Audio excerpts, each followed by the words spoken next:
Thank you. Please be seated. Prefect joke of the day is, how do you think the unthinkable? With an iceberg.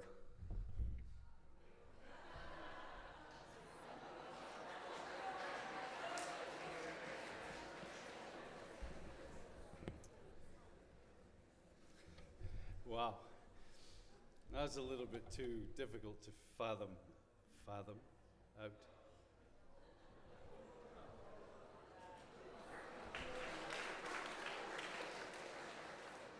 Off the cuff. Get it. Okay. Good morning, everyone. Welcome back. Geoffrey Chaucer wrote a piece called Summer Is A-Comin' In. I refer you to it at some point. And believe it, summer is a-comin' in eventually. Mr. Seaby will be talking to you about summer dress, but not today. At some point soon. First task of the morning is not a task, actually. It's a very welcome thing to do, which is to welcome two exchange boys from Canberra. And we have joining us in Duxbury House for 5 or 6 weeks. We have Joe Suckling and Freddie Klein. Where are you two? There we are. Welcome, boys.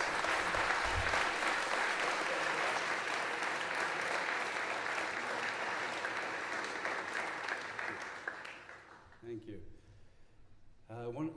One of the students wrote to me this morning and said that on the pickup on the way back from the airport yesterday, had a great chat with the driver, and the driver was Mr. Ken Brewer. And Mr. Ken Brewer is married to Ms. Heidi Brewer. Heidi Brewer does double duty in the science building. You will have seen her. The science teacher is very familiar with her and rely on her, in fact. But she also does duty in the reception of the medical department. If you see her, today is her 30th wedding anniversary, so wish her a happy anniversary when you see her. Yeah, you can give her a round of applause as well.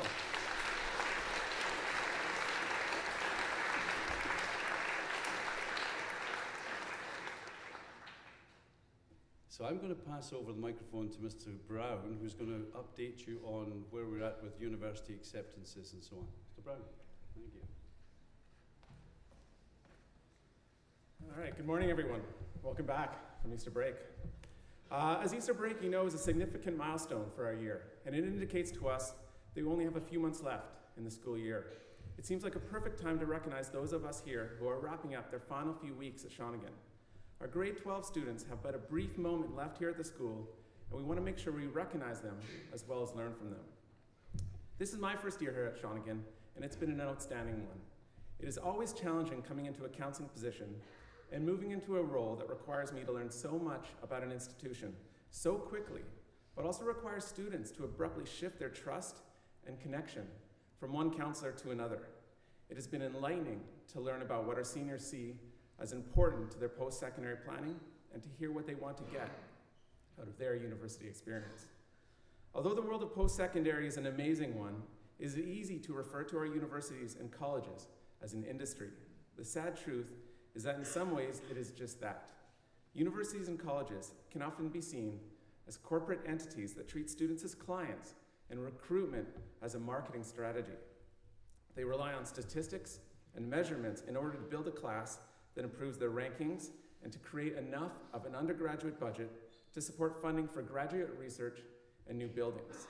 They speak of average retention rate, number of clubs, typical class sizes. We try to encourage our students to look beyond these numbers, but these figures can be difficult to ignore. So from that end, if we're looking at university from a more analytical standpoint, we too can provide statistics about Shawnigan Lake students. Shawnigan Lake grade 12 students this year submitted 653 applications. That's our highest number ever. This worked out to an average of 4.8 applications per student. Right now, we're at approximately 300 acceptances. We're at 44 denials. Decisions are still coming in, and we're certain to see both of these numbers change as we wrap up the year. Our highest number of applications by one student was 17. That's a lot of work.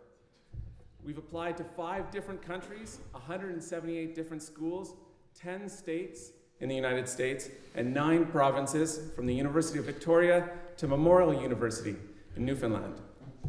Our students have applied for typical programs, such as engineering, business, and psychology, and for more atypical programs, such as Sanskrit, acting, and film production.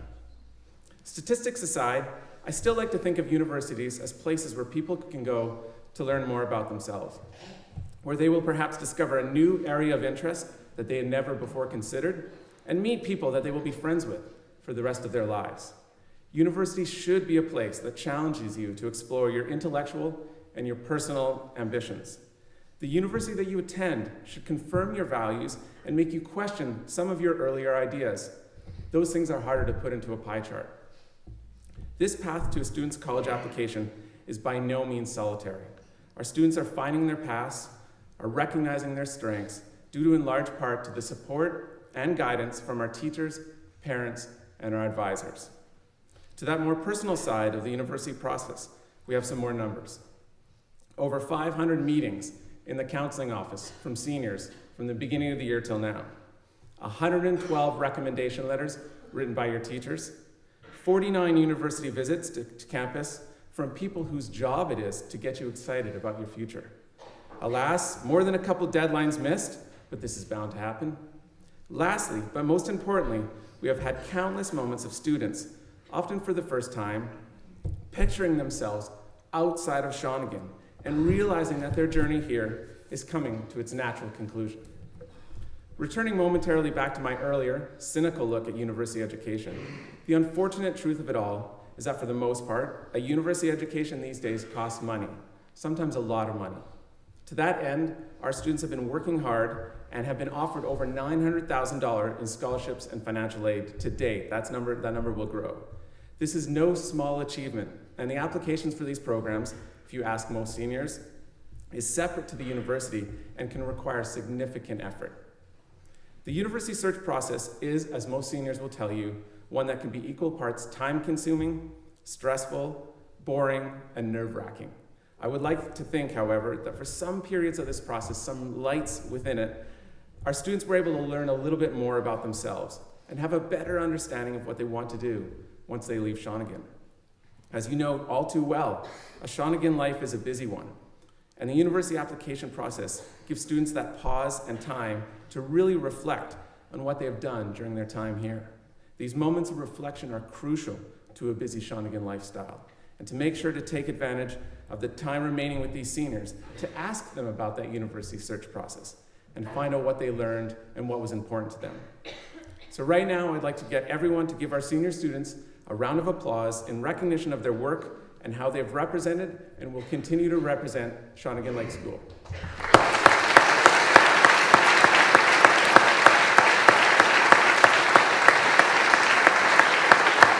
Thank you, everyone.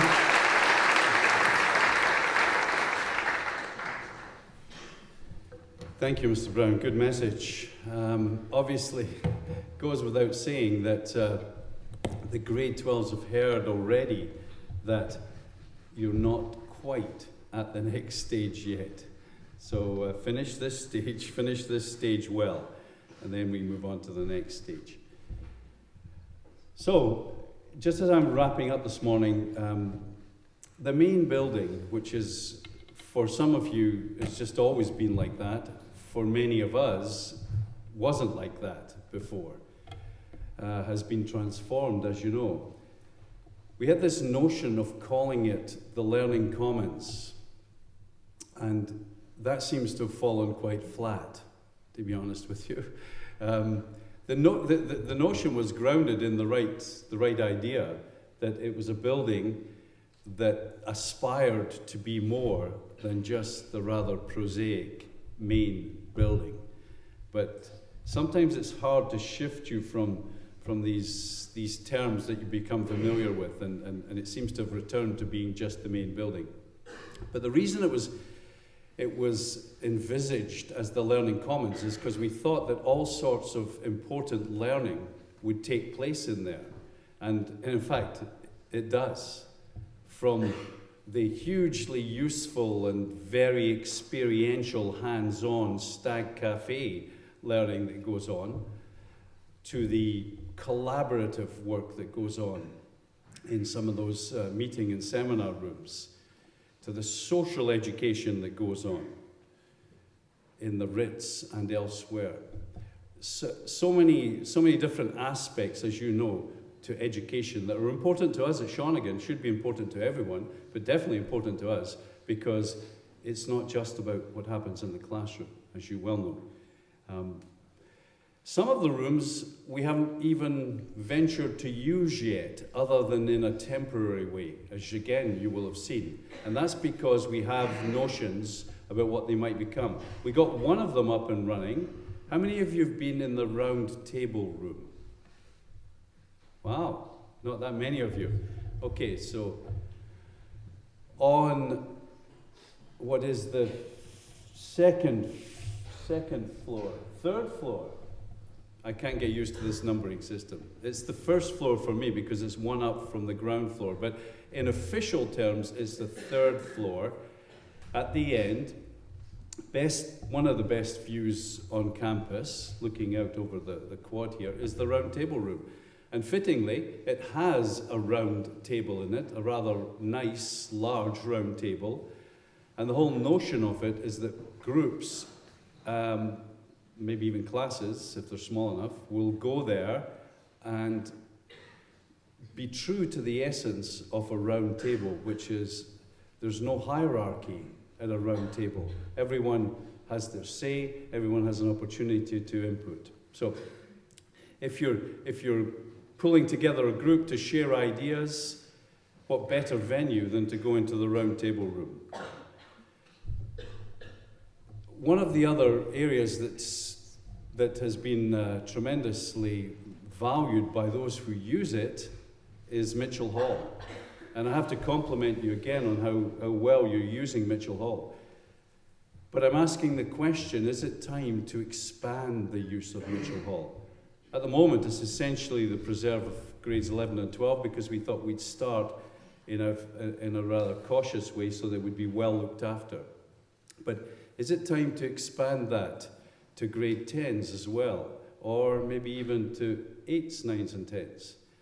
I want some feedback on that. Let us know, either directly to me, Mr. CB, Mrs. Milne, one of us. Give us some feedback on whether we should expand the use of Mitchell Hall and yet preserve the atmosphere and the respectful notion of the whole facility there. So getting that feedback in your busy lives is often a difficult thing for you to fit in, because sometimes I stand up here or others stand up here and ask you for your feedback, for your opinions, and you mean to do it, but you never quite get round to it because you're busy. Let's see if we can make a renewed effort to give opinions, give feedback, because it's part of what I'm really getting at this morning is what else can we do better or do differently? If we're not asking ourselves that question, what else can we do better or do differently, then we're not going to make the progress as an organization that we want to make. I think that everybody should be doing that, because it's in doing that that you end up questioning your assumptions, and then you start making progress when you're questioning your assumptions. So this ties into it. How many of you have seen the movie Hidden Figures? A few of you, yeah? It's worth watching. I watched the movie Hidden Figures at the weekend, and it's set in the 60s when the space program was really ramping up in NASA, and there was this great contest between the USA and Russia to see who was going to be the first to have a man in space, who was going to be the first to put somebody on the moon, and all that type of thing. Check it out if you get the chance. It's worth watching. But when I had the same experience that I've had with a number of movies, thinking, wow, that was still happening? It was only 50 years ago. It was in the 60s, and people were still treating each other like that, where the African American genius with mathematics was not allowed to drink from the same coffee urn as the other rocket scientists. And so much more. I won't spoil the movie for you, but it was, you look at that and you think, you shake your head and you think, it's wow. We were, 50 years ago, we were that stuck in a warp of how the world should work and did work. And I see it again, over and over again with some of these true stories that we capture. I felt it again yesterday. I watched the Boston Marathon yesterday. I don't know if anybody else watched the Boston Marathon. And then Mrs. Robertson said to me at one point, because she was just checking out the history of it, she said, "Did you realize that women were not allowed to compete in the Boston Marathon until 1972? And I had one of these moments where I shook my head and thought, wow, So when you get frustrated at the lack of progress we make as a society, you have to sort of grab on to some of the progress that we have made as a society in moving past whatever assumptions, prejudices, preconceptions had people stuck in those interpretations of the world. And I mean stuck, right? And it's moving people out of those stuck positions that will move us all forward as a society. And I'm not arrogant enough to presume that we're not stuck in certain positions. So that's why I go back to my question to you. What else can we do better or differently? Because like the society moments that I was describing there, we can't be stuck. We can have traditions, and we can be proud of traditions, and we can constantly examine them for their validity and all that sort of thing. That's good. But we can't be stuck if we can't really justify the rationale of something we do. Then we should probably change it. There you go. When I look at the muscle flexing that's going on the world stage with the situation in North Korea and so on, again, like most people, I look and I think, well, will somebody please sit down at a table and start discussing things instead of flexing your muscles? And because nobody's going to win in the physical contest that will result from the muscle flexing that's going on, right? So, anyway, without becoming too serious, that just sort of reminds me of the fact that we're in. You've heard me talk before about Nelson Mandela after climbing a great hill. I'm not going to quote it again. It is one of my favorite quotes because it sums it up. We're actually in the hills. Like, we're always in the hills. Sometimes the hills are steeper than other times, but we're always trying to get to the top of the next hill. And when we get to the top of the next hill, guess what? We can pause for a minute, but there's always another hill that we're going to have to climb. And that's the reality of life. So you savor those moments of being in the hills, you savor the journey, and you savor those brief moments when you get to the figurative tops of the various hills. So, there you are. Maybe a little bit of a heavier message than I meant to give you this morning, but important, I think, nonetheless. So let's keep questioning what we do and seeing if we can honestly and sincerely defend what we do. That's our responsibility as leaders. And you know my view of leadership is that everybody has to show leadership. The leader is not just the person that stands up here at the lectern. The leader is everywhere in an organization or a society, living their lives in a way that produces more leadership. There we go. Thanks, everybody. Have a good day.